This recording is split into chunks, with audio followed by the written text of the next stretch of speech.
Good evening, everyone.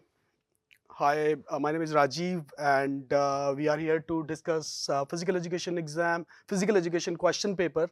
We were waiting for this exam since last many days, and we were just having our own preconceived notions that कैसा paper होगा, अच्छा होगा, simple होगा कि नहीं होगा, easy होगा कि हार्ड होगा. Now the question paper is right in front of us, and it is one of the simplest question papers which I have seen ever. The time since I am working with this particular profession. So straight away we'll start discussing this question paper. We'll start with the MCQs section first.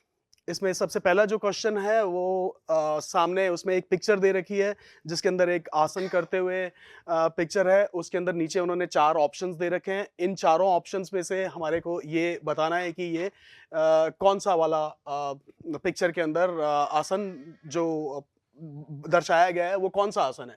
तो इसके अंदर 4 options इन्होंने दे रखे हैं: Bhujangasana, Halasana, Vajrasana and Dhanurasana. And the right answer is Bhujangasan. Right. Now we'll move on to the next question, second question, which states traits like sadness, mood swings, and emotional instability are related with extroversion, agreeableness, conscientiousness, and neuroticism. The right answer would be neuroticism. We'll move on to the third question, तीसरा प्रश्न जिसमें पूछा गया है which of the following is not the factor affecting projectile trajectory. तो projectile trajectory जो होती है, फॉर एग्जाम्पल इन स्पोर्ट्स में अगर हम जेवलिन थ्रो का एग्जाम्पल लेंगे तो उसमें एक तो एंगल ऑफ रिलीज हमारी परफॉर्मेंस में बहुत इंपॉर्टेंट होता है, 45 डिग्री पे उसको रिलीज होना चाहिए. दूसरा एयर रेजिस्टेंस एंड ग्रेविटी उसमें बहुत अपना रोल वो प्ले करती है. इसमें एक ही जो चीज़ जो अनरिलेटेड है वो है buoyant force. Buoyant force is related to हमारा बॉयंट फोर्स जो है वो यहाँ हमारे चेस्ट के बीच में होता है, सेंटर ऑफ बॉयंसी जिसको हम बोलते हैं.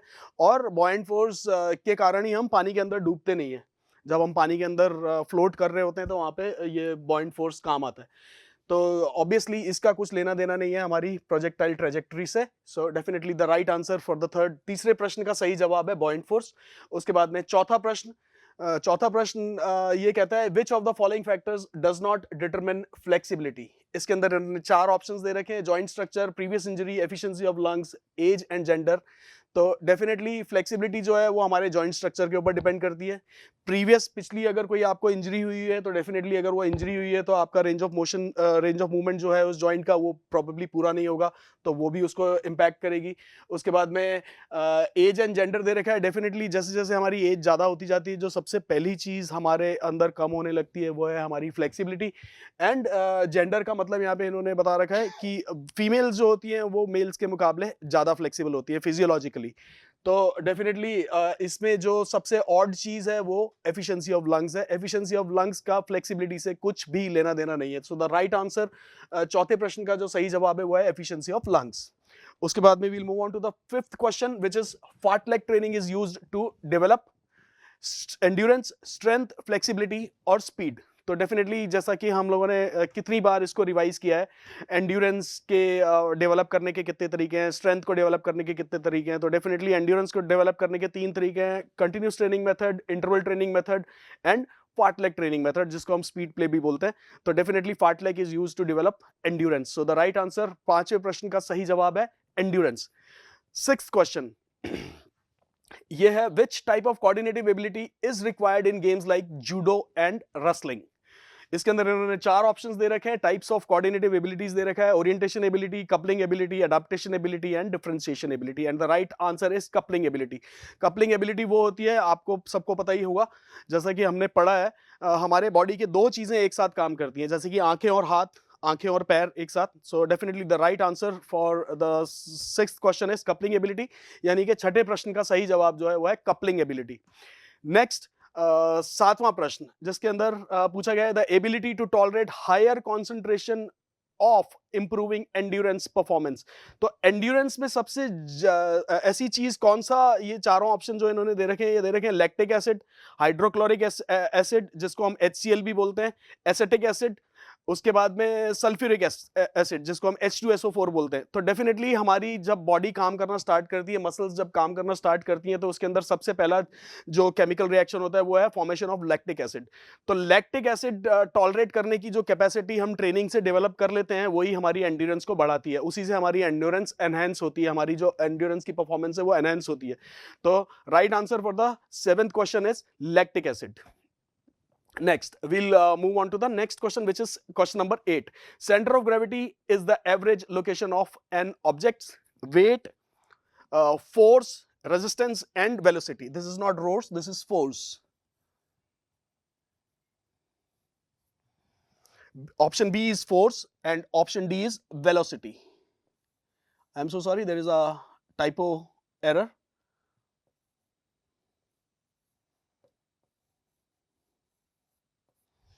सो वेलोसिटी, तो इसमें इसका जो सही जवाब है that is weight. So centre of gravity is the average location of an objects wait.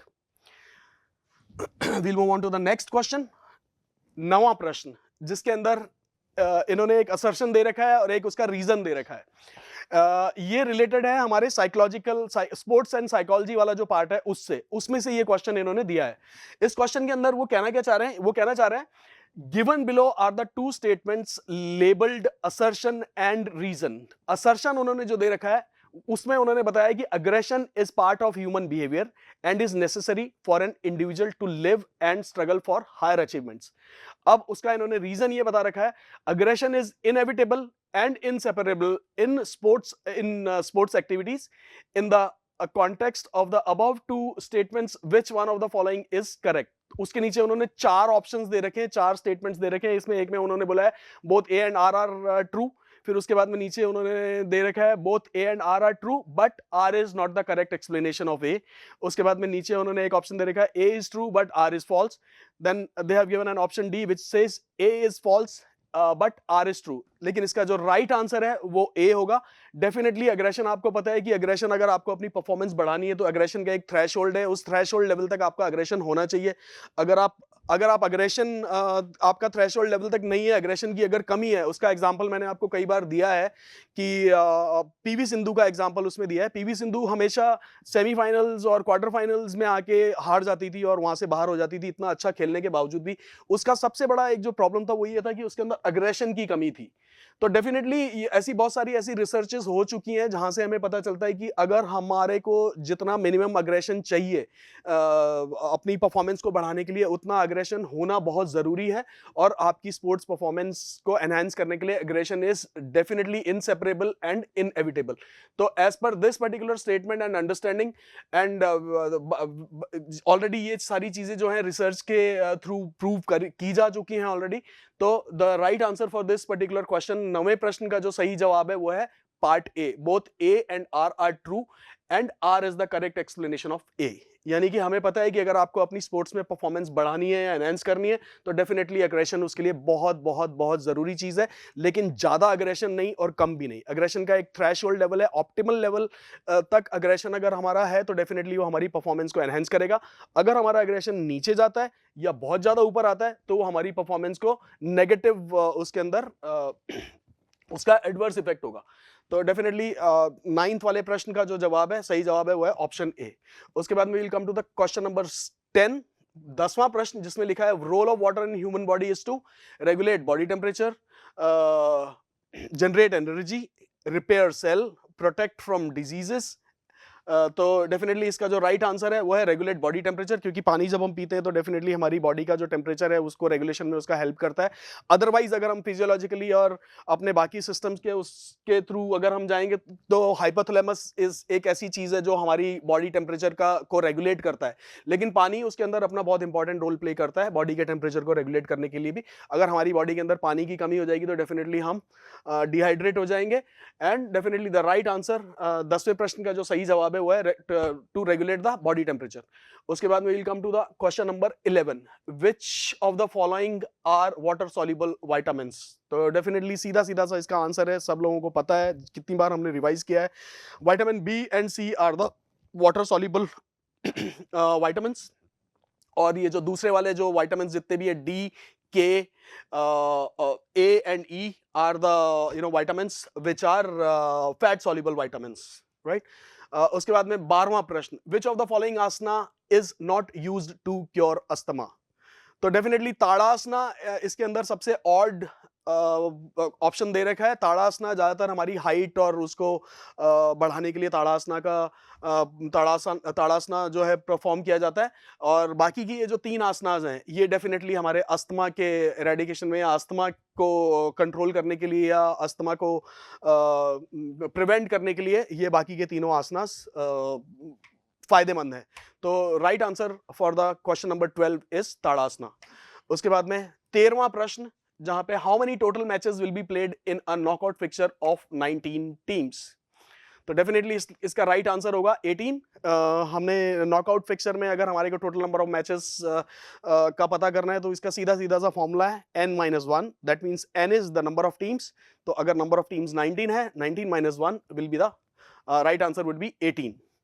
उसके बाद में नेक्स्ट 14वां प्रश्न जिसके अंदर knockout tournament is also known as elimination tournament, round robin tournament, league tournament, challenge tournament. तो definitely जो इसका राइट आंसर है वो है एलिमिनेशन टूर्नामेंट। नॉकआउट का मतलब ही ये होता है कि अगर आप 2 टीमें खेल रही हैं उसमें से जो टीम हारेगी वो बाहर है, जो जीतेगी वो आगे जाएगी। तो डेफिनेटली नॉकआउट टूर्नामेंट को हम एलिमिनेशन टूर्नामेंट भी बोलते हैं।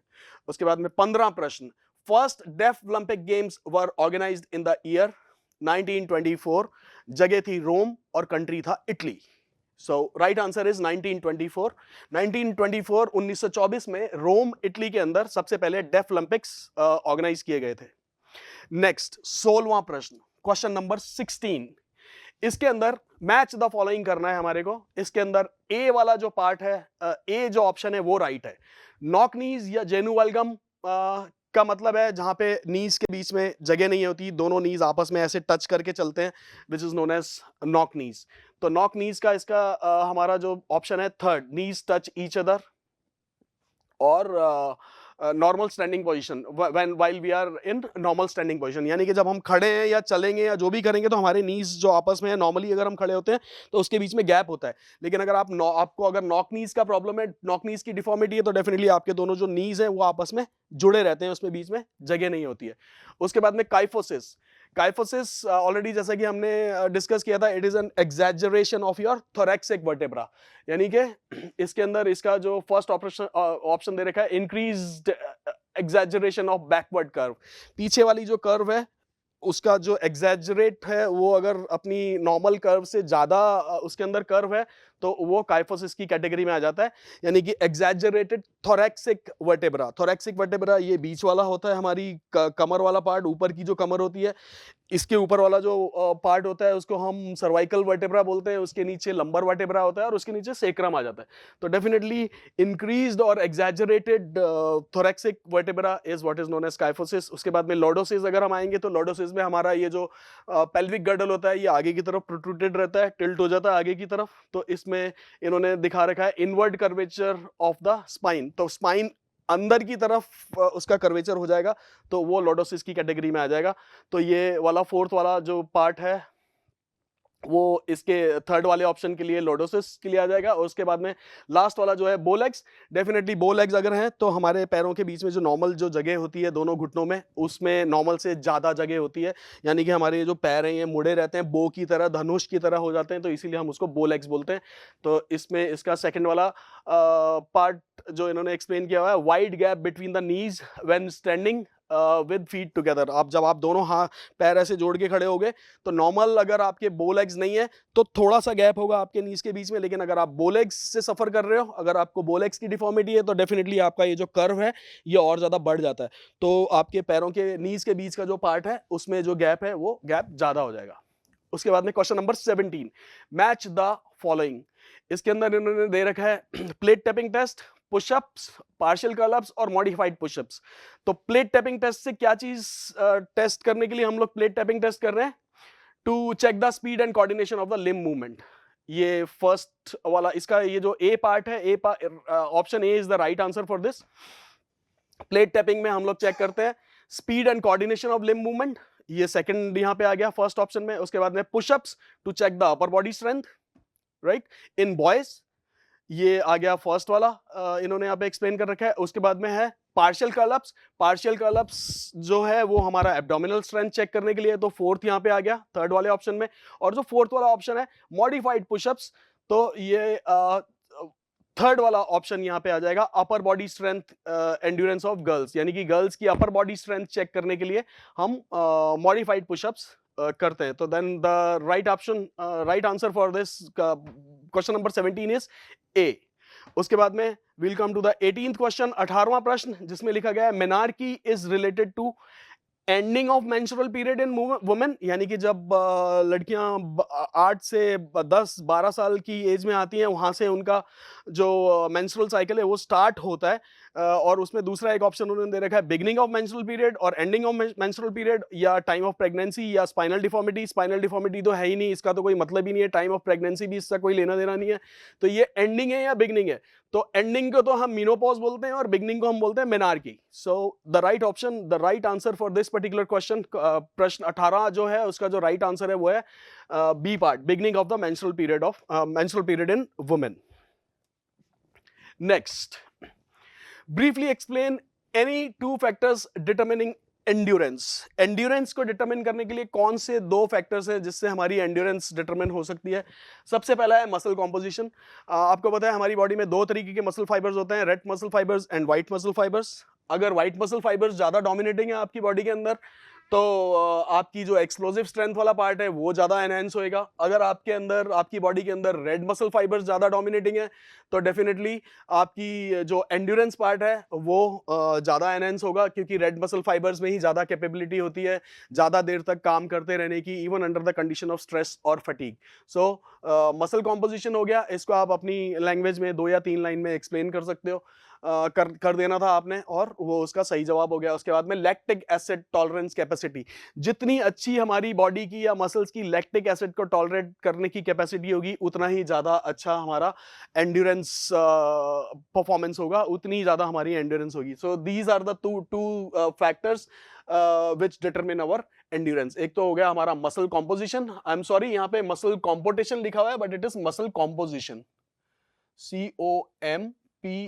COMPOSITION. This is muscle composition.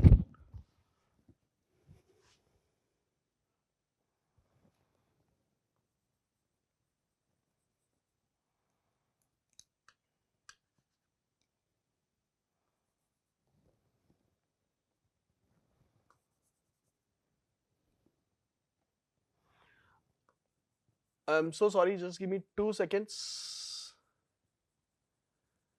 This is muscle composition.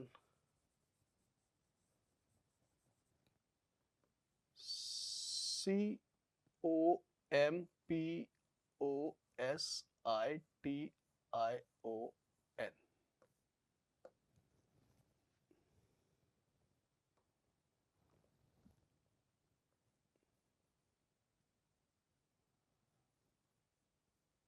Muscle composition.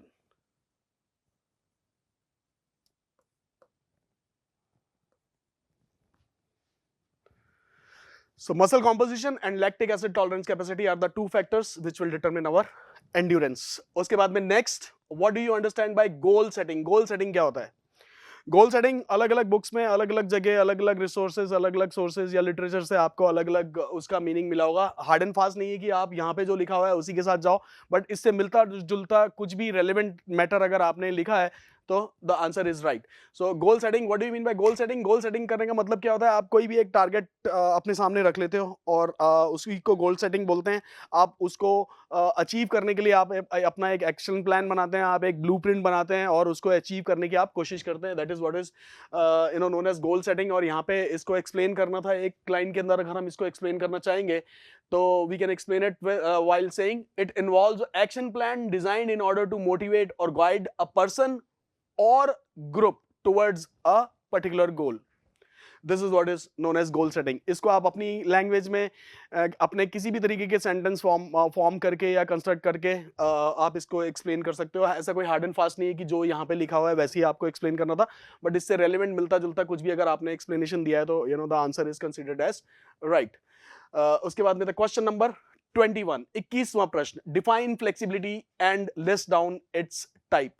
तो फ्लेक्सिबिलिटी की डेफिनेशन लिखनी थी, अलग अलग बुक्स में, अलग अलग सोर्सेज और अलग अलग लिटरेचर में फ्लेक्सिबिलिटी की डेफिनेशन दी हुई है। तो अगर आपने इससे मिलती जुलती कुछ भी एक्सप्लेनेशन या डेफिनेशन आपने लिखी है तो the answer is set as right. So flexibility is the ability of joint or series of joints to move through an unrestricted pain-free range of motion is what is how you can define flexibility. And types of flexibility. Flexibility is of two types: active flexibility and passive flexibility. Active flexibility is again categorized into two types, which is static flexibility and dynamic flexibility. Static flexibility is when जब आप खड़े होके कुछ भी आप अपने आप flexibility की exercises कर रहे हो, आप किधर भी stretch कर रहे हो, you are in a stationary position. And dynamic flexibility means when you are in movement, when you are in motion. जैसे कि for example आपने gymnastics में floor exercises करते हुए देखा होगा females को या males को, they run and then they go for a 180-degree split in the air, is what is an example of dynamic flexibility. उसके बाद में एक होता है passive flexibility. Second type of flexibility जिसको हम बोलते हैं passive flexibility is nothing but इसके अंदर you try to perform the movements with the help of any external help, यानी कि with the help of any external support, यानी कि एक्सटर्नली कोई भी आपको सपोर्ट करता है, आपके किसी भी लिम्ब या किसी भी बॉडी पार्ट को लेके उसकी जो मैक्सिमम रेंज ऑफ मूवमेंट है वहां तक उसको ले जाता है, वहां पे होल्ड करता है थोड़ी देर के लिए, and then again it will be brought back to its original position. उसमें आप खुद अपना कुछ भी एफर्ट्स नहीं लगाते हो, एफर्ट जो भी लगाता है आपको, जो भी एक्सटर्नली सपोर्ट कर रहा है वही आपको एफर्ट लगा के और आपके उस मैक्सिमम रेंज ऑफ मूवमेंट को अटेन करता है, and with the help of external help is what is known as passive flexibility. उसके बाद में नेक्स्ट क्वेश्चन, दूसरा अगला प्रश्न 22वां प्रश्न, जिसमें they are trying to ask elucidate any 4 types of fractures. Fractures आपको पता है अलग अलग तरीके के, बहुत सारे तरीके के फ्रैक्चर्स होते हैं। इसमें आपने जरूरी नहीं है कि ये चारों जो मैंने यहाँ पे लिखे हुए हैं यही चारों फ्रैक्चर्स आपको मेंशन करने थे, और भी बहुत सारे फ्रैक्चर्स हैं। जैसे इसके अंदर ट्रांसवर्स फ्रैक्चर नहीं मेंशन किया गया है, इसके अंदर वो सिंपल फ्रैक्चर नहीं लिखा गया है, इसके अंदर कॉम्प्लेक्स कंपाउंड फ्रैक्चर नहीं लिखा गया है। मेरे पास जो ऑप्शंस थे वो मैंने 4 फ्रैक्चर्स यहाँ पे 4 types of fractures I have mentioned. The number 1 is comminuted fracture. I am so sorry, यहाँ पे communicated लिखा हुआ है, but which is wrong. It is comminuted fracture, जहाँ पे bone gets broken or crushed into 2 or more pieces. Impacted fracture. Impacted fracture वो fracture होता है जहाँ पे one bone is जब bone में फ्रैक्चर होता है तो एक bone दूसरी bone में ड्राइव इन करती है, यानी कि one bone is driven into another bone. Right वो इम्पैक्टेड फ्रैक्चर हो जाता है। यानी कि जब आप ऊपर से, फॉर एग्जांपल अगर आप किसी ऊंची हाइट से कूद रहे हो और आपकी शिन बोन में फ्रैक्चर हुआ है, राइट, तो वो नीचे वाला पार्ट जो बोन का टूटा है वो आपकी ऊपर वाली बोन के अंदर घुस जाएगा, right, that is what is known as impacted fracture. Stress fracture is ये ज्यादातर लॉन्ग डिस्टेंस एथलीट्स जो होते हैं, जो हार्ड रोड रनिंग करते हैं, हार्ड सरफेस पे रनिंग करते हैं, और ये ज्यादातर बिग टो में होता है, पैर के अंदर ज्यादातर होता है, शिन बोन में होता है, जहाँ पे कंटिन्यूसली स्ट्रेस जाता रहता है, वहाँ पे पेन होता है, और पेन एक तरीके से अलार्म होता है, और हम जब उस अलार्म को नेग्लेक्ट कर देते हैं तो वहाँ पे एक हल्का सा हेयरलाइन क्रैक आ जाता है, उसी को हम स्ट्रेस फ्रैक्चर बोलते हैं। उसके बाद में एक अगला जो फ्रैक्चर इन्होंने यहाँ पे मैंने जो मेंशन किया हुआ है as an answer is oblique fracture. Oblique fracture कुछ नहीं होता, जब बोन डायगोनली टूटती है तो उसको हम ऑब्लिक फ्रैक्चर बोलते हैं। So these are the 4 types of fractures. ये 2 नंबर का सिर्फ क्वेश्चन है, इसमें इससे ज्यादा कुछ एक्सप्लेन करना था नहीं। You will definitely get 2 complete marks अगर आपने इसको इतना सा एक्सप्लेन करा है तो। नेक्स्ट क्वेश्चन 23वां प्रश्न, what is BMI and calculate BMI और a child whose weight is 72 kg and height is 1.68 meters. Now what is BMI? BMI का full form is body mass index, और ये हम क्यों कैलकुलेट करते हैं? ये कैलकुलेट इसलिए करते हैं, इसमें पता चल जाता है कि हमारी बॉडी का जो कॉम्पोजिशन है उसमें हमारी मसल्स का, बोन्स का, लिगामेंट्स का कितना वेट है और उनके ऊपर जो भी फैट ने कवर किया हुआ है वो फैट कितना है। तो हमारे को फैट और हमारी मसल्स, लिगामेंट्स और बोन का वेट जो है वो उसमें डिवाइड करके पता चल जाएगा इतना वेट हमारी मसल्स का है, साथ में उसके बोन्स और लिगामेंट्स और सारी चीजें आ जाएंगी, और उसके बाद जो चीज बचती है वो है हमारा फैट। तो फैट कितना है हमारी हमारी बॉडी में, फैट का वेट कितना है, और हमारी मसल्स और लिगामेंट्स और बोन्स का कितना वेट है, इसी को हम जानने के लिए हम बीएमआई कैलकुलेट करते हैं। तो बीएमआई कैलकुलेट करने का एक सीधा सा फॉर्मूला है, which is weight in kilograms divided by height into height. तो 72 kgs divided by 1.68 metres square कर दो, या 1.68 मीटर्स इंटू 1.68 मीटर्स। जब आप इसको आगे इसको कैलकुलेट करेंगे तो इसका जो अप्रॉक्सीमेट वैल्यू आ रही है वो है 25.57। और अगर आप इसको जो इसका जो टेबल छोटा दे रखा है जिसमें आप अगर इसको उससे कंपेयर करते हो तो आपको पता चल जाएगा कि जिस भी बच्चे का आपने ये बीएमआई कैलकुलेट किया है वो नॉर्मल वेट है, वो नॉर्मल से लो वेट है, वो ओबेस है, या वो ओबेस से भी ज्यादा वाली कैटेगरी में है, हाईली ओबेस कैटेगरी में है। ये सारी चीजें आपको उसमें पता चल जाएंगी। This is what is the explanation of question number 23। 23वें प्रश्न का जवाब ये है।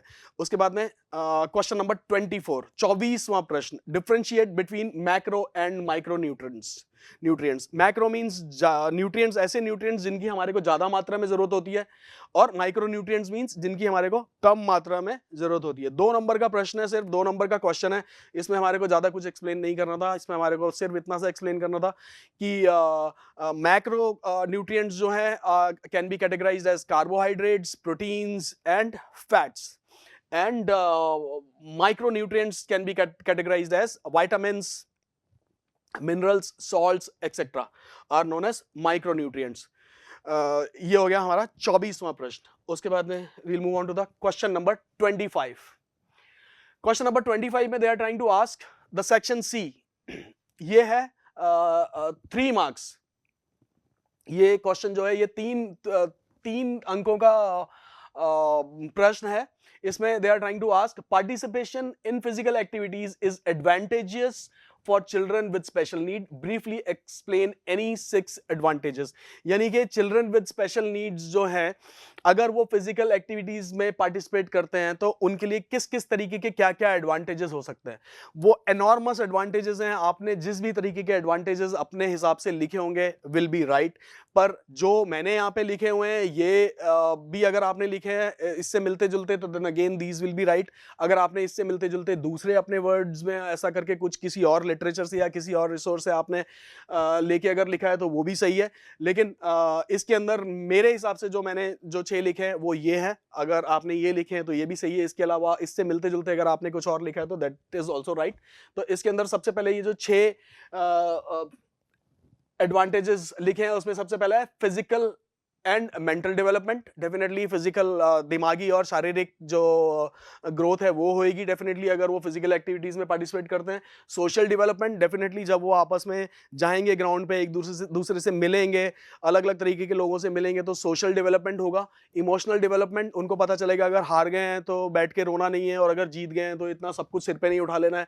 तो इमोशनल डेवलपमेंट वहाँ पे होता है। उनको अपने इमोशंस को कंट्रोल रखना आना चाहिए। अगर आप जीत गए हो तो definitely you need to just go ahead and shake hands with your opponents जिनको आपने हराया है। और अगर आप हार गए हो तो ऐसा नहीं कि आप अपना सिर पकड़ के बैठ जाओ कि जैसे सारी दुनिया खत्म होगी। तो that is what is the emotional development. उसके बाद में डिसिप्लिन एंड बिलोंगिंगनेस, डेफिनेटली उससे आपको डिसिप्लिन सीखने को मिलता है और बिलोंगिंगनेस का जो फीलिंग है वो आती है। बिकमिंग कॉम्पिटेंट, डेफिनेटली आप अगर वो लोग ऐसी एक्टिविटीज में डेली बेसिस पे या जैसे भी पार्टिसिपेट करेंगे तो उनको आगे एक प्लेटफॉर्म मिलेगा जहाँ पे वो कम्पीट कर सकते हैं, जहाँ पे उनको रिवॉर्ड और रिकग्निशन का जो थ्योरी है वो सीधा सीधा अप्लाई होता है, जिससे उनका डेफिनेटली मानसिक विकास तो होगा ही होगा और उनको सोशल एक्सेप्टेंस भी मिलेगा। उसके बाद में टीम वर्क, ये एक बहुत बड़ी बात है आज की तारीख में, चाहे फैमिली हो, चाहे किसी भी ऑर्गेनाइजेशन में काम कर रहे हो, चाहे आप कहीं पे भी हो दुनिया में, टीम वर्क एक बहुत बड़ी बात है।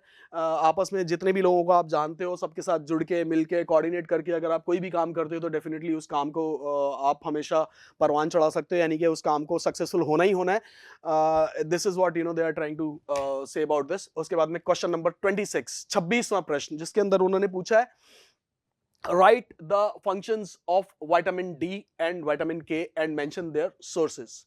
So vitamin D का क्या सबसे बड़ा फंक्शन है? विटामिन डी का जो फंक्शन, मेन फंक्शन है, वो है it increases bone strength and density. And इसके जो सोर्सेज है, sunlight is the direct source. उसके बाद में red meat, liver, egg yolks can be the source of vitamin D. उसके बाद में विटामिन के का क्या फंक्शन है? विटामिन के का मेनली ये फंक्शन है, वो एक ऐसे प्रोटीन्स बनाने में हेल्प करता है वो जो हमारे जो ब्लड क्लॉटिंग है उसमें हेल्प करता है. ऐसे आपने बहुत सारे लोगों को देखा होगा, अगर किसी के चोट लग जाती है, उनके खून निकलना स्टार्ट होता है, तो वो खून बंद ही नहीं होता, वो बहता रहता है. उसको भी एक कुछ कॉम्प्लिकेशन होता है, वो बोलते हैं उसको. तो अगर वो ब्लड क्लॉटिंग नहीं होगा तो वो खून बहता रहेगा, विच इज वेरी डेंजरस, क्योंकि फिर ब्लड लॉस होने की वो आशंका बढ़ जाती है और उसमें कैसा भी कॉम्प्लिकेशन हो सकता है. तो ब्लड क्लॉटिंग के लिए ये विटामिन के जो है ये एक मेन सोर्स है. और दूसरा, ये जो हमारे बोन टिश्यूज डेवलप होते हैं, नए जो बोन टिश्यूज बनते हैं, उसके डेवलपमेंट के लिए भी ये जो विटामिन के है बहुत कारगर सिद्ध होता है और बहुत काम की चीज़ है उसके लिए.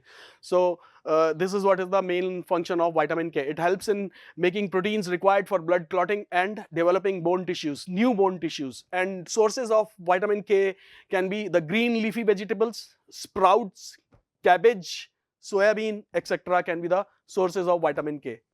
और बहुत सारे सोर्सेज हैं. आपने जो भी सोर्सेज और कुछ अगर इससे अलावा भी लिखा होगा तो that is also right. You need not worry about कि अगर आपने इसके बिल्कुल हूबहू ऐसा नहीं लिखा है तो वो गलत है, ऐसा नहीं है. इसके बहुत सारे सोर्सेज हैं, विटामिन डी के भी और बहुत सारे सोर्सेज हो सकते हैं. तो आपने अपने लॉजिक अप्लाई करके जो भी आपने लिखा होगा that is right. Next question number 27. Briefly explain the functions of directing and controlling to organize sports events. अब डायरेक्टिंग और कंट्रोलिंग होती क्या है? That is what they are trying to ask कि आप मतलब क्या समझे इसका, आपके लॉजिक के हिसाब से आप क्या समझते हो कंट्रोलिंग क्या है और डायरेक्टिंग क्या है. तो ये मैंने जिस भी सोर्स या लिटरेचर से लिया है, इससे मिलता जुलता कंटेंट अगर आपने लिखा है, जरूरी नहीं है कि हूबहू ऐसा ही लिखा होना चाहिए था, बट फिर भी आपने जो भी अपने लॉजिक अप्लाई करके लिखा है दैट विल बी राइट. पर मेरे हिसाब से मैंने जो भी जिस भी सोर्स से ये इन्फॉर्मेशन ली है उसके हिसाब से directing is the guidance, inspiration, the leadership of those man and women constitute the real case responsibilities of management. उसके बाद में controlling is the process of taking steps to bring actual results and desired results closer together. इसमें और ज्यादा explain करने की और कुछ चीज है नहीं है. ये एक लाइन अगर आप पढ़ रहे हो या ये वाली ऊपर वाली लाइन पढ़ रहे हो, ये सीधा सीधा आपको इसका मतलब बता दे रही कि है क्या, डायरेक्टिंग का मतलब क्या और कंट्रोलिंग है क्या. Okay, now we'll move on to the next question, which says, how can we enhance sports performance with the help of self-talk and self-esteem? Explain. ये भी साइकोलॉजी वाले पार्ट से लिया गया है. तो इसमें सबसे पहली चीज तो आपको ये पता होना चाहिए कि सेल्फ टॉक क्या है और सेल्फ एस्टीम क्या है. सेल्फ टॉक कुछ भी नहीं है जो हम अपने आप से बात करते हैं, रोज बात करते हैं. कोई सुबह उठ के करता है, कोई रात को सोने से पहले करता है. अपने आप को इंट्रोस्पेक्ट करते हैं लोग. इंट्रोस्पेक्ट मतलब यानी कि आप अपने आप को अंदर से देखते हो कि आज मैंने क्या क्या किया, आज मैंने किस किस के साथ अच्छा किया, किस किस के साथ बुरा किया, किसका दिल दुखाया, किसको क्या करा. ये सारी जो चीजें ये सेल्फ टॉक में आ जाती हैं. और ये सेल्फ टॉक जो है, ये सेल्फ टॉक स्पोर्ट्स में इतनी ज्यादा इंपॉर्टेंट है कि मैं आपको कह नहीं सकता. अब जैसे भी कि मैंने आपको हमेशा एग्जांपल में दिया है कि कोई भी बॉक्सर है, उसको जब वो रिंग में लड़ने जाता है तो उसके दिमाग में, रिंग में घुसने से पहले उसको ये उसके दिमाग में घुसा दिया जाता है कि you are the best, you are the best, you are the best.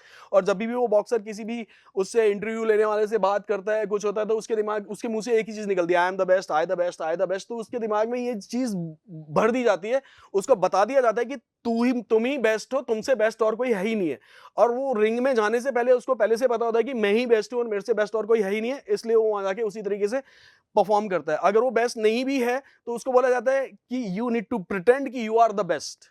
अगर आप चैंपियन नहीं भी हो तो then you need to pretend that you are a champion, and then only वो आपका माइंडसेट डेवलप होता है और वैसे ही फिर आपके एक्शंस आपके आगे आपका परफॉर्मेंस में हेल्प करते हैं. तो self talk is the way you talk to yourself और योर इनर वॉइस, आपके अंदर से जो इंट्यूशंस हैं, आपके अंदर से एक आवाज आती है कि क्या सही है क्या गलत है, आपको अभी क्या करना है क्या नहीं करना है, is what is actually the procedure of self talk. उसके बाद में सेल्फ एस्टीम। सेल्फ एस्टीम यानी कि आप अपने बारे में क्या सोचते हो, आप अपने आप को क्या कंसीडर करते हो, ये एक बहुत बड़ा मैटर है। अगर आप अपने दिमाग में हीन भावना ले लेते हो, अगर एक बार आपके दिमाग में हीन भावना आ गई, स्पोर्ट्स में एक बहुत बड़ा फैक्टर होता है। जब भी आप कहीं पे भी कुछ भी चीज परफॉर्म करने जा रहे हो, वहां जाके आप देखोगे कि आप तो हो ही सही, आपके जैसे वहां पे और बहुत सारे लोग आते हैं, और किसी को अगर आपने ये देख के ये सोच लिया कि ये मेरे से ज्यादा बेहतर है, बस वहीं पे आपका यूं समझ लो कि आपका परफॉर्मेंस जो है वो नीचे जाने वाला है। क्योंकि ये जिसको बोलते हैं इंफीरियरिटी कॉम्प्लेक्स, कभी भी हमारे दिमाग में आना नहीं चाहिए। अगर एक बार नेगेटिव चीज हमारे दिमाग में आ गई, ये हमारी परफॉर्मेंस के ऊपर बहुत बहुत भयंकर गहरा वाला इंपैक्ट डालती है। तो इसीलिए इसको हम self esteem is a very very very important factor in our lifes. तो हमारे दिमाग में कभी भी ये बात नहीं आनी चाहिए कि हीन भावना कभी भी हमारे दिमाग में आनी नहीं चाहिए। और ये सेल्फ एस्टीम हमारी भावनाओं से ही रिलेटेड है और हीन भावना से ही रिलेटेड है। अगर आप हीन भावना आपके दिमाग में आ जाती है तो definitely it creates a problem for you. उसके बाद में क्वेश्चन नंबर 29, 29वां प्रश्न, which says elucidate any 6 effects of exercise on your muscular system. यानी कि आप जब एक्सरसाइज करते हो तो कौन से 6 इफेक्ट्स हैं जो आपकी मसल्स के ऊपर होंगे, आपके शरीर पे होंगे। सबसे पहला, increased shape and size of the muscles. जब भी आप एक्सरसाइज करते हो तो डेफिनेटली आपकी जो मसल्स का शेप और साइज है वो इंक्रीज होने लगता है। उसके अंदर जितने मसल फाइबर्स हैं, number of muscle fibres increase नहीं होते हैं। मसल फाइबर्स तो उतने फिक्स हो जाते हैं आपकी उन मसल्स के अंदर जब आप पैदा होते हो। और उसका जब हम एक्सरसाइज करते हैं तो वो मसल्स का जो साइज है, सेल्स का जो साइज है वो बढ़ने लगता है। तो the first point is increased shape and size of the muscles. Next, increased reaction ability. Definitely जब आप एक्सरसाइज करते हो तो आपकी ये जो न्यूरोट्रांसमिशन एक्टिविटी हमारे शरीर में चलती है, हमारी मसल से दिमाग में कनेक्शन, सिग्नल जाना और दिमाग से मसल्स में आना सिग्नल, ये इसकी जो इंटेंसिटी है वो बढ़ जाती है, जिससे हमारी रिएक्शन एबिलिटी बढ़ जाती है।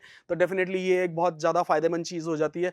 कहीं पे कुछ भी ऐसी चीज़ अचानक होती है तो वहाँ पे आपकी जो रिएक्शन एबिलिटी होती है वो बढ़ जाती है। और रिएक्शन एबिलिटी का एग्जांपल मैं आपको देता हूँ। जब भी कोई भी रेस स्टार्ट होने लगती है तो वो एक गन शॉट लेके खड़ा रहता है बंदा। जब वो गन को शॉट करता है और वो गन शॉट सुनते ही आप कितनी जल्दी रिएक्ट करते हो, जितनी जल्दी आप रिएक्ट करोगे उतना अच्छा आपका स्टार्ट होगा और वो आपकी परफॉर्मेंस को एनहेंस करता है। This is what is increased reaction ability. उसके बाद में फॉर्मेशन ऑफ कनेक्टिव टिश्यूज, यानी कि हमारी शरीर के अंदर कनेक्टिव टिश्यू एक चीज होती है।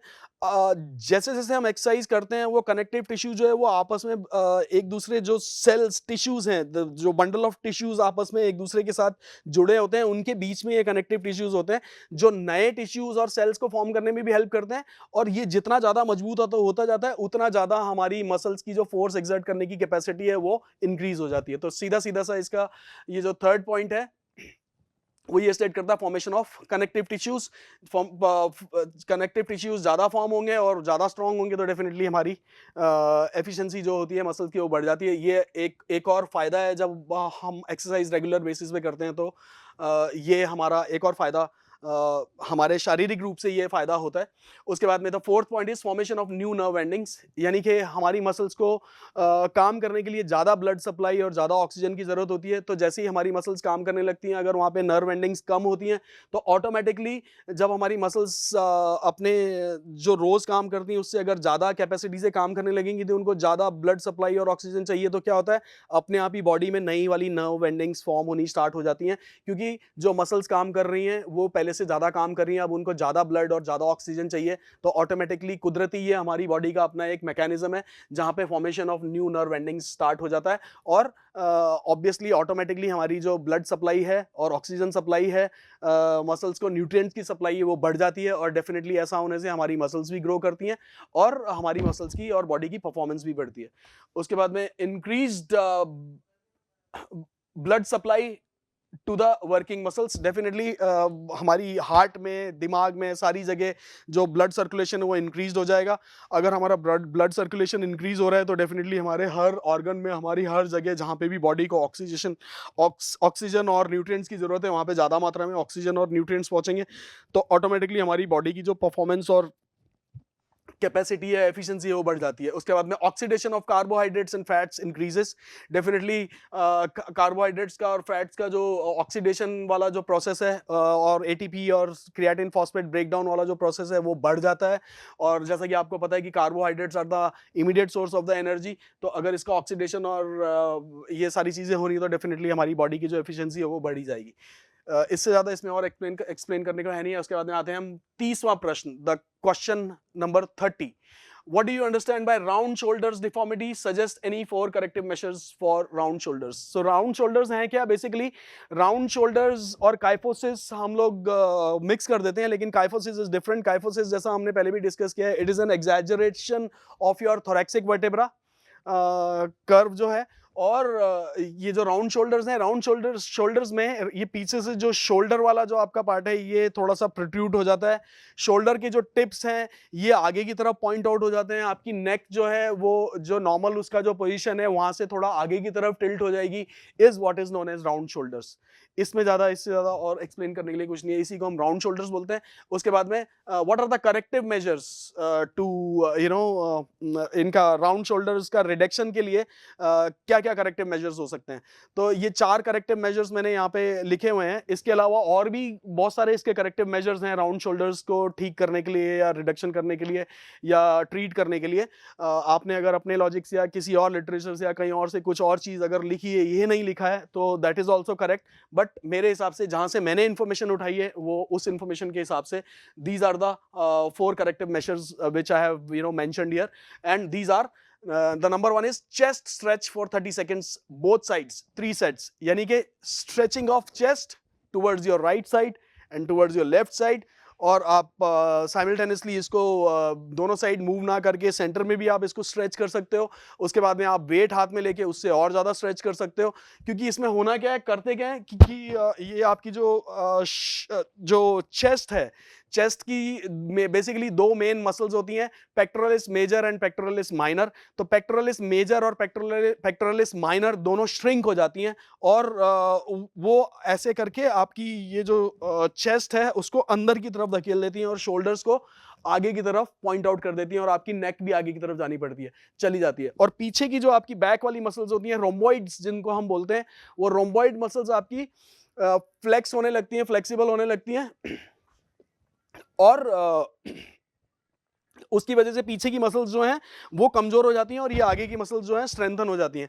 अब इसका जो बेसिकली इसको ट्रीट करने का तरीका वो ये है कि जो मसल्स आपकी आगे जिनमें स्ट्रेंथ ज्यादा है, जिन्होंने आपके शोल्डर और ये हर सारी चीजें आगे की तरफ ऐसे खींच दी हैं श्रिंक होने के बाद, उसको हमें स्ट्रेच करना है। उसको अगर हम ऐसे स्ट्रेच करेंगे तो उसका अलाइनमेंट ऐसे सीधा हो जाएगा और पीछे वाली मसल्स जो ज्यादा फ्लेक्सिबल होती बाहर की तरफ फैल रही हैं, उन मसल्स को हमने, वो बाहर की तरफ क्यों फैल रही है, क्योंकि उनके अंदर स्ट्रेंथ की कमी हो रही है। अब हम उन मसल्स को अगर स्ट्रेंथन करना स्टार्ट कर देंगे तो ये जो अलाइनमेंट है हमारा ये ठीक होने लगेगा, हमारी नेक भी उस पोजीशन में आने लगेगी, शोल्डर्स का पॉइंट भी वापस अपनी जगह पे आने लगेगा और पीछे वाली मसल्स जब स्ट्रांग हो जाएंगी तो वो हमारी स्पाइन ठीक से इसको होल्ड अप करके रखेगी और पेक्टोरलिस मेजर और माइनर जो है वो डेवलप होने लगेंगी, स्ट्रेच होंगी तो अपने आप बाहर की तरफ प्रोट्रूड होकर आएंगी और आपका अलाइनमेंट सही होने लगेगा।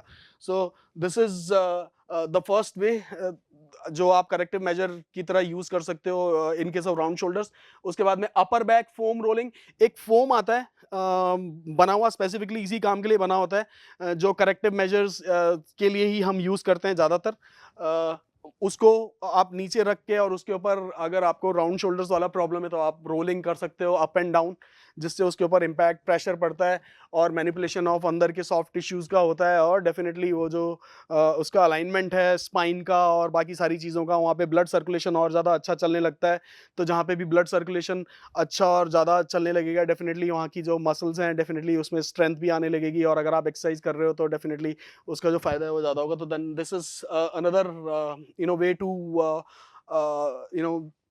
use as a corrective measure for your round shoulders। उसके बाद में धनुरासना अगर आप परफॉर्म करते हो तो definitely that will be very very very efficient for the reduction of your round shoulders। and उसके बाद में Bhujangasana is another kind of asana which you perform on daily basis, definitely which will help to improve your deformity which is known as round shoulders। ये हो गया तीसरा प्रश्न। उसके बाद में आ जाओ 31st, question number 31। Question number 31 में उन्होंने एक फिक्सर बना के आपको दे रखा है, जो 8 टीम्स का उन्होंने बना के दे रखा है। ये फिक्सर का नाम उन्होंने सबसे पहले पूछा है, विच मेथड, यानी कि ये फिक्सर किस मेथड से बनाया है, उस मेथड का नाम पूछ रहे हैं आपको। Which method is shown in the picture to draw fixture in league tournament. तो लीग टूर्नामेंट के लिए डेफिनेटली ये वाला जो फिक्सर है हम ये यूज करते हैं बहुत सारी जगह, लेकिन ये कम यूज होता है, लेकिन कई केसेस में ये यूज होता है। लेकिन इस फिक्सर का जो नाम है उसको हम बोलते हैं स्टेयरकेस मेथड। और स्टेयरकेस मेथड इसलिए बोलते हैं क्योंकि ये स्टेयरकेस जैसा दिख रहा है। देखो यहाँ पे इन्होंने 8 टीम्स का फिक्सर बना रखा है जो स्टेयरकेस की तरह दिख रहा है, इसलिए इसको हम बोलते हैं स्टेयरकेस। तो इसका जो ऑप्शन ए जो इन्होंने पूछा है, which method is shown in the picture to draw fixture in league tournament, is staircase method. उसके बाद में what is the formula to calculate number of matches, number of matches league, उसके लिए calculate करने के लिए डेफिनेटली हमारा जो फॉर्मूला है वो हम यूज करते हैं n into n-1 divided by 2। अगर आप ऐसा करते हो तो you will get the number of matches to be played in the league। उसके बाद में they are asking in league or round robin tournament winner will be decided on the basis of points. Definitely जो league का जो table बनता है, table में points के हिसाब से ही विनर और रनर अप उनका सबका डिसाइड होता है, और बाकी की सारी जो बाकी की टीमों की जो पोजीशन होती है वो उससे आ जाती है पॉइंट्स की। So points can be the answer for this. उसके बाद में थर्ड लास्ट वाला ऑप्शन जो इन्होंने, लास्ट वाला जो क्वेश्चन इन्होंने पूछा है D, which is if 7 teams participate in a league tournament number of matches will be played, कितने मैचेस होंगे। अब कितने मैचेस होंगे वो मैं आपको यहां से बता देता हूं। अगर आपको ये पूछते हैं कि अगर 8 टीम्स हैं तो how many number of matches will be played if 8 teams are participating in a league tournament। तो ये staircase method के हिसाब से कॉन्टेक्स्ट में ये लोग पूछ रहे हैं। तो 8 टीमों के हिसाब से कितने मैचेस हो रहे हैं, 1 2 3 4 5 6 7 8 9 10 11 12 13 14 15 16 17 18 19 20 21 22 23 24 25 26 27 28। सो अगर 8 टीम है तो 28 मैचेस होंगे ऑल टुगेदर। अब अगर ये 8 नहीं है तो क्या होगा, हम करेंगे 1 will play with 2,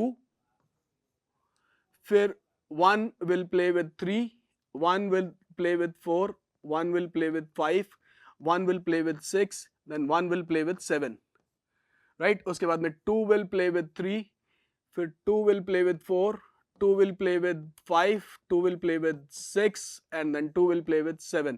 Then 3 will play with 4, then 3 will play with 5, then 3 will play with 6, then 3 will play with 7, then 4 will play with 5, 4 will play with 6, and then 4 will play with 7, then 5 will play with 6, and then 5 will play with 7, then 6 will play with 7। तो how many matches, कितने matches हो जाएंगे। Again it is looking like अ, इसलिए इसको staircase method बोलते हैं। तो कितने मैचेस हो गए, 1 2 3 4 5 6 7 8 9 10 11 12 13 14 15 16 17 18 19 20 and 21। so 21 would be the right answer for this। Next question 32वां प्रश्न, study the pictures given below. इसके जो फर्स्ट ऑप्शन है ए का, which law of motion will be applied to initiate motion of the ball as depicted in the illustration A. इसका right answer है first law. उसके बाद में in illustration B, which force is acting upon the ball to slow it down, can be frictional force. Option C, which law of motion will determine the quality of bounce, law of action and reaction. Definitely quality of bounce उसी के ऊपर depend करेगी, आप जितनी जोर से ball को नीचे फेंकोगे उतना ही ज्यादा उसका एक्शन का रिएक्शन होगा, जितना ज्यादा उसका एक्शन का रिएक्शन होगा तो डेफिनेटली इसका आंसर हो जाएगा law of action and reaction. And the D वाला जो पार्ट उन्होंने पूछा है, dash of an object directly depends upon the mass of the object and net force applied on it. इसका आंसर है acceleration. Acceleration of an object directly depends upon the mass of the object and net force applied on it. और when a cricket ball is moving with a certain velocity the player has to be, ये एक आपको internal choice दी गई है। और उसके बाद में ये जो क्वेश्चन है ये विजुअली इंपेयर्ड कैंडिडेट्स के लिए है, so we don't have to do anything with this. Next question, we'll move on to the question number 33। In relation to the pictures, answer the following questions। सबसे पहला, logo shown in picture refers to Special Olympics। So Special Olympics को कौन सा वाला logo show कर रहा है? Is option C is the right answer. फिर उसके बाद में who was the founder of the Special Olympics? Eunice Kennedy Shriver is the right answer. उसके बाद में they are asking according to figure B the hand shapes of okay, good and great that overlap each other in a circle represent the original sign for Deaf Olympics. And इसका main message क्या जा रहा है? To be united. यानी कि जो सारे जाने हाथ आपस में एक दूसरे के करके पकड़ रहे हैं, तो इसका मैसेज क्या जा रहा है? To be united. उसके बाद में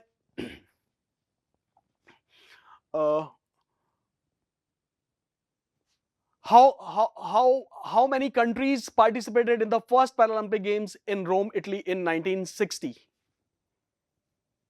The question, how many countries participated in the first Olympics? The question is 23. 23 countries participated in 1960.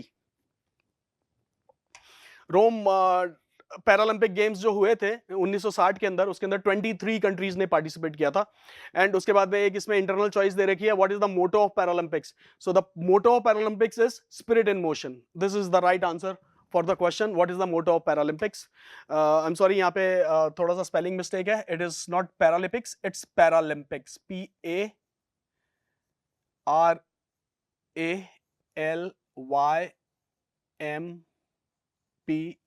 PARALYMPICS, Paralympics. So the motto of Paralympics is spirit of motion. Sorry, the spirit in motion. Now we'll move on to the section C. Section C is, sorry, section E. Last वाला जो section है, जो जिसके अंदर हमारे को 4 questions दे रखे हैं इन्होंने, और हमारे को इसमें से 3 करने थे, और एक question, 1 question is carrying 5 marks. Okay, so we'll move on to the question number 34. 34वां प्रश्न. List down any 4 asanas used for prevention of hypertension.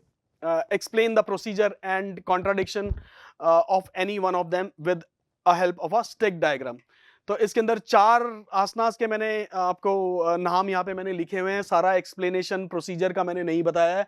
उसके अंदर इतनी कोई बड़ी बात है नहीं है. अब हल आसना है. हल आसना क्या होता है? जब आप जमीन पे लेट के दोनों पैर उठा के घुटने सीधे रख के जब आप पीछे की तरफ लेके जाते हो, वो हल की तरह दिखता है, उसको हल आसना बोलते हैं. अब उसका प्रोसीजर क्या है?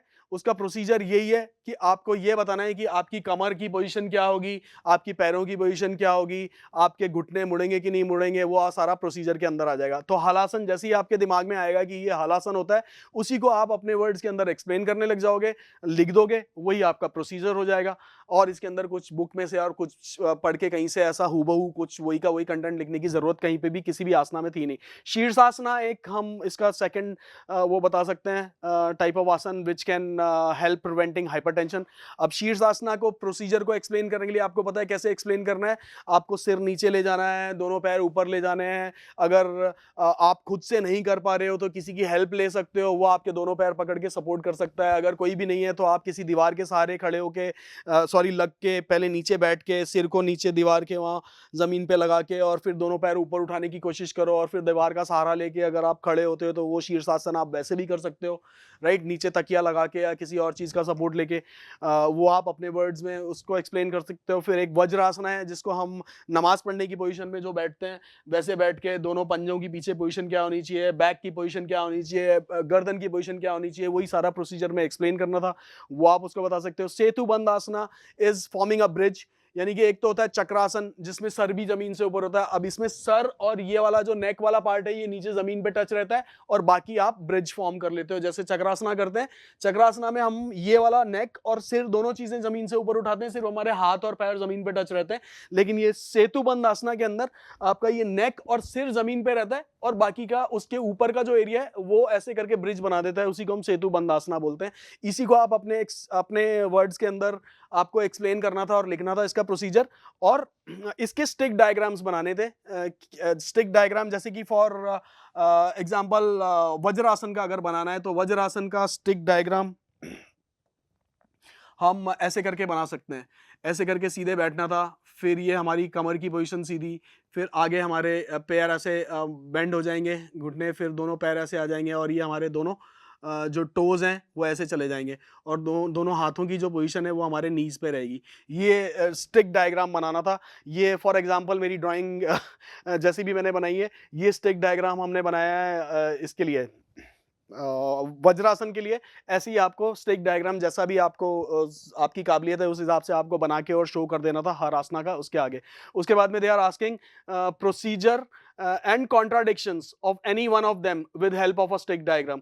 कॉन्ट्राडिक्शंस इनके बताने थे। कॉन्ट्राडिक्शंस मोस्टली सबके ज्यादातर सेम ही होते हैं। प्रेग्नेंट लेडीज को ये वाले आसनास नहीं करने चाहिए, ऐसे लोगों को नहीं करने चाहिए जिनके अंदर कोई इम्प्लांट्स लगे हों, यानी कि अगर किसी का हाथ पैर टूटा है उसके अंदर कोई रॉड वॉड डली हुई है तो ऐसे लोगों को नहीं करना चाहिए, उनको अपने डॉक्टर से सलाह लेके करनी चाहिए। कोई और मेडिकल कॉम्प्लिकेशन है तो you need to contact your physician और doctor first and then only you can go ahead and perform all these exercises और asanas, otherwise not. This is इतना ही इसके अंदर हमारे को करना था। उसके बाद में will come to the question number 35। What is the purpose of Rikli and Jones fitness test, explain the procedure of its any two test items in detail. तो purpose of Rikli and Jones fitness test क्या है? The purpose of Rikli and Jones fitness test is to measure the fitness level in the senior citizens those who are above 60 years of age, यानी कि 60 साल से ऊपर की as वाले जो लोग हैं उनकी फिटनेस लेवल चेक करने के लिए हम लोग Rikli and Jones fitness test conduct करते हैं। इसके 6 पैरामीटर्स हैं, इसके अंदर उन्होंने सिर्फ 2 का एक्सप्लेनेशन मांगा है और वो 2 काय के लिए हम करते हैं वो मैंने इसमें मेंशन किया है and I will explain you what. सबसे पहला है chair sit and stand test to check, और chair sit and stand test हम क्यों कर रहे हैं? To check the lower body strength of the subject. इसमें बेसिकली करना क्या था हमारे को, इसका प्रोसीजर अगर आप एक्सप्लेन करोगे तो आपको ये बोलना था you can take a chair. सबसे पहले तो इसका हमारे को पर्पस लिखना था। पर्पस ये था कि to check the lower body strength. उसके बाद में इसका प्रोसीजर क्या है करने का, वो ये था कि you have to keep a chair against a wall, ताकि पीछे वॉल का सहारा रहे, और and we will ask the subject to sit on the chair and chair should be without any arm rests, यानी कि चेयर के साइड में जो आर्म रेस्ट लगे होते हैं वो आर्म रेस्ट नहीं लगे होने चाहिए थे। जैसी चेयर मैंने आपके सामने अभी यहाँ पे रखी है बिल्कुल ऐसी चेयर होनी चाहिए थी। इसके ऊपर सब्जेक्ट को ऐसे बैठना था और दोनों हाथ अपनी चेस्ट के अगेंस्ट ऐसे यूं करके रखने थे, और उसके बाद में उनको सिंपली जब हम बोलते हैं अपना कमांड देते गो, तो गो के कमांड पे उनको they were suppose to get up and then again sit down while placing the hands against their chest, sit up and get up again, और 30 seconds के अंदर वो जितनी बार भी खड़े होते हैं और बैठते हैं will be counted as their scores। तो इससे हमें क्या पता चल रहा था? इससे हमारे को पता चल रहा था what is the we were able to determine their lower body strength। उसके बाद में जो नेक्स्ट आइटम इसके अंदर है वो है arm curl test. Arm curl test क्या है? आर्म कर्ल टेस्ट में भी कुछ नहीं करना था, उसमें भी chair without any arm rest. Arm rest इसलिए क्योंकि अगर हम उनको chair sit and stand test में अगर हम उनको आर्म वाली रेस्ट वाली चेयर दे देंगे तो क्या होता, वो आर्म रेस्ट का सपोर्ट लेके उठ और बैठ सकते थे, तो उसमें उनके एफर्ट कम लगते थे और हम एफर्ट कम लगेंगे और हम उनकी लोअर बॉडी स्ट्रेंथ जो है उसको डिटरमिन नहीं कर सकते थे। So that's the reason we kept the chair specifically without any arm rest.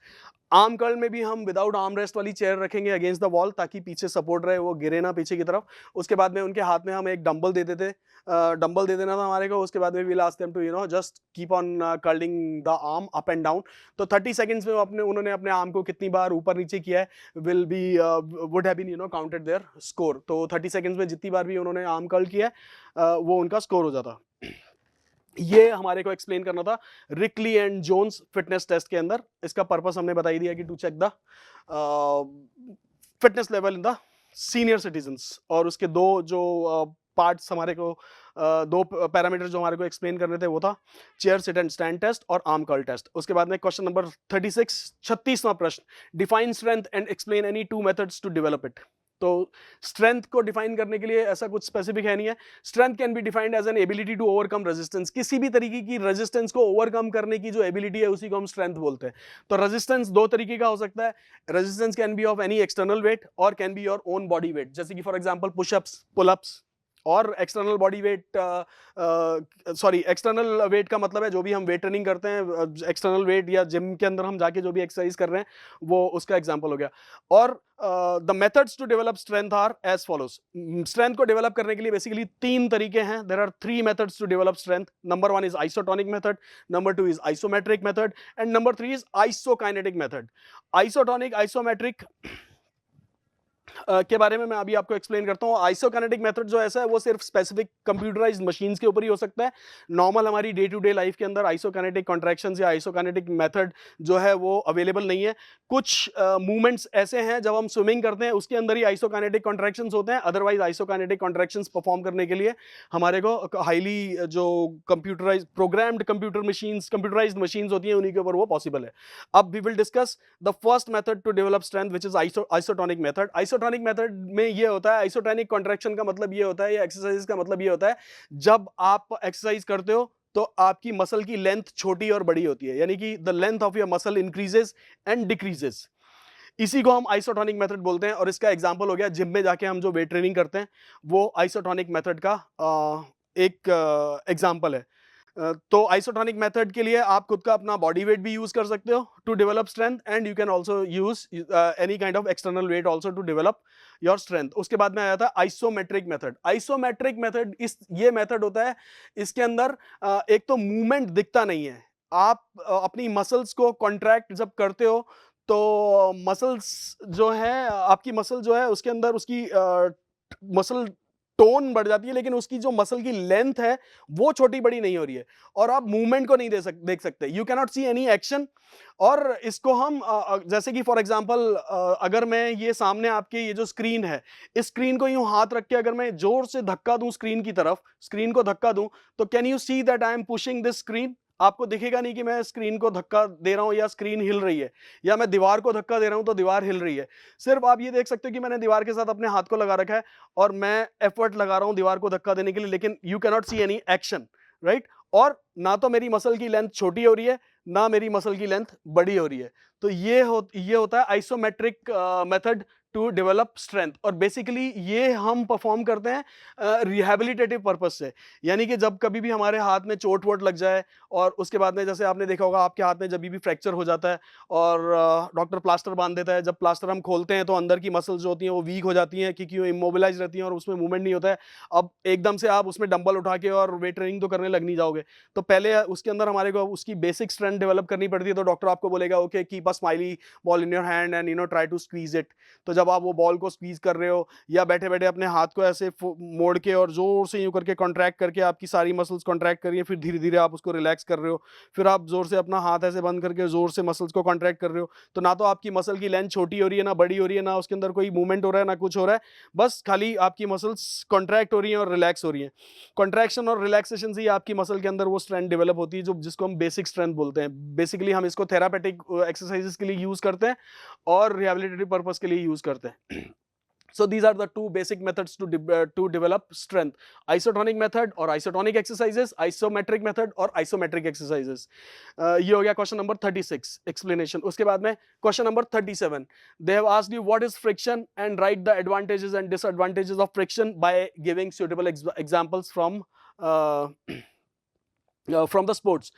So friction को डिफाइन, इसकी डेफिनेशन बहुत सारी बुक में अलग अलग तरीके से दे रखी हैं। मैंने जो यहाँ पे डेफिनेशन दी है which states that friction is the force that resists motion when the surface of one object comes in contact with the surface of another. Advantages and disadvantages of friction in sports. इसको हम ऐसे explain कर सकते हैं कि जैसे उसमें एक क्वेश्चन था, friction plays evil and friction also plays advantages for sports. तो इवल तो वहां पे वो प्ले करता है जहां पे अगर फ्रिक्शन होगा, और अब वो एक्टिविटी ऐसी है, स्पोर्ट्स ऐसा है कि जहां पे वो फ्रिक्शन उसके लिए खराब चीज़ है और वहां पे आपकी परफॉर्मेंस और टाइमिंग जो भी है वो हैम्पर होगा, तो वहां पे वो खराब है। लेकिन बहुत सारे स्पोर्ट्स ऐसे हैं जहां पे फ्रिक्शन आपको बहुत ज़्यादा हेल्प करता है। जैसे कि फॉर एग्जाम्पल जब आप 100 मीटर का जब स्टार्ट होता है, तो जब हम स्टार्टिंग पोजीशन में हैं तो उसमें स्टार्टिंग ब्लॉक लगाते हैं, और फिर जब हम स्प्रिंटिंग करते हैं तो हमने वो स्पाइक्स पहने होते हैं। अब वो स्पाइक्स पहनने का मतलब ये है कि अगर आप दौड़ोगे स्पाइक्स पहन के किलो वाले जूते से, तो आपकी स्पीड कम होगी या ज़्यादा होगी। तो वहाँ पे फ्रिक्शन बहुत भयंकर इंपॉर्टेंट रोल प्ले करता है, क्योंकि जितना ज़्यादा फ्रिक्शन होगा वहाँ पे उतनी ज़्यादा आप वहाँ से फोर्स जनरेट कर पाओगे और आपकी स्ट्राइड लेंथ आप आगे बढ़ा सकते हो। वो एक एग्जांपल आप कोट कर सकते हो कि friction definitely gives advantage in case of sprinting events, जहाँ पे हम अपना स्टार्ट और सारी चीज़ जो होती है वो स्टार्ट के ऊपर डिपेंड करती है। अगर हमारा स्टार्ट अच्छा हो जाता है तो आगे का जो हमारा डिस्टेंस है वो हम इजीली कवर कर लेते हैं, और हमारा हमारा जो टाइमिंग है वो डेफिनेटली वो रिड्यूस हो जाता है। तो उससे ये हमारे को एडवांटेज होता है और उससे हमारी परफॉर्मेंस बढ़ती है, which helps in the sprinting events mainly. और इसका डिसएडवांटेज हम कहीं भी किसी भी ऐसी एक्टिविटी को कोट कर सकते हैं जैसे साइकिलिंग। अगर साइकिलिंग में टायर और वहाँ का नीचे का जो सरफेस है उसके बीच में फ्रिक्शन ज़्यादा हो रहा है, वेलोड्रम जो एक होता है जहाँ पे टाइम ट्रायल्स वाली साइकिलिंग के इवेंट्स होते हैं, अगर वहाँ पे फ्रिक्शन ज़्यादा होगा तो डेफिनेटली जो परफॉर्मेंस है, टाइमिंग है, वो वहाँ पे हैम्पर होगा। और उसका एक डिसएडवांटेज ये भी है कि अगर वहाँ पे फ्रिक्शन कम होगा तो आपके गिरने के और वो चांसेस भी ज़्यादा होते हैं। तो फ्रिक्शन को वहाँ पे बैलेंस किया जाता है। तो एडवांटेजेस और डिसएडवांटेजेस में आप अपने लॉजिक के हिसाब से कुछ भी, कोई सा भी, किसी भी स्पोर्ट्स एक्टिविटी का एग्जांपल लेके अगर आप कोट कर, अगर आपने किया होगा तो which will be considered right. इसमें और इतना ज़्यादा कुछ एक्सप्लेन करने की ऐसी कुछ चीज़ है नहीं। So this is what we have in short, briefly we have discussed about the question paper, which is been set up for the session 2023. I hope जितना भी हमने डिस्कस किया है उतना सफिशिएंट है। फिर भी if you have any questions or any other contradictions with it, we have I am available and we can discuss the things later if you have any kind of contradictions or interpretations, different kind of interpretations. So we can discuss it later. So thank you very much. This is what I have to say about this. So all the best for your rest of the exams. Take care. Bye bye. Good night.